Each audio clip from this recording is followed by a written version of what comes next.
আবারও নতুন মোড় নিল মণিপুরের জাতিগত সংঘাত। এবার প্রাণভয়ে আসামে পালালেন রাজ্যের গভর্নর লক্ষণ প্রসাদ আচার্য। বুধবার ইম্ফল ছেড়ে গুয়াহাটিতে পৌঁছান তিনি। একদিন আগেই গভর্নরের আবাসস্থল রাজভবনের অভিমুখে পদযাত্রা করে শিক্ষার্থীরা।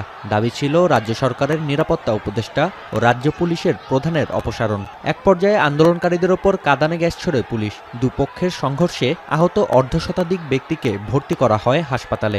ভারতের মণিপুরে বিক্ষোভের মুখে মণিপুর ছেড়ে গভর্নর এবং এমপিরা পালিয়ে যাচ্ছেন। আসলে এটা কি বাংলাদেশের মতো ভয়াবহ রূপ নিবে? তারা কিন্তু বাংলাদেশের পথেই অলরেডি হাঁটছেন। আর এই আন্দোলন বাংলাদেশের মতোই আন্দোলন কিন্তু মণিপুরে চলছে। তো চলেন ভিডিওটি আমরা দেখে আসি। তার আগে বলে নিই, আপনারা দেখতেছেন বাবু বিডি নিউজ চ্যানেল। নতুন হয়ে থাকলে চ্যানেলটিকে সাবস্ক্রাইব করে পাশে থেকে বেল আইকন বাজিয়ে দেবেন। যারা অলরেডি সাবস্ক্রাইব করেছেন সবাইকে অসংখ্য ধন্যবাদ।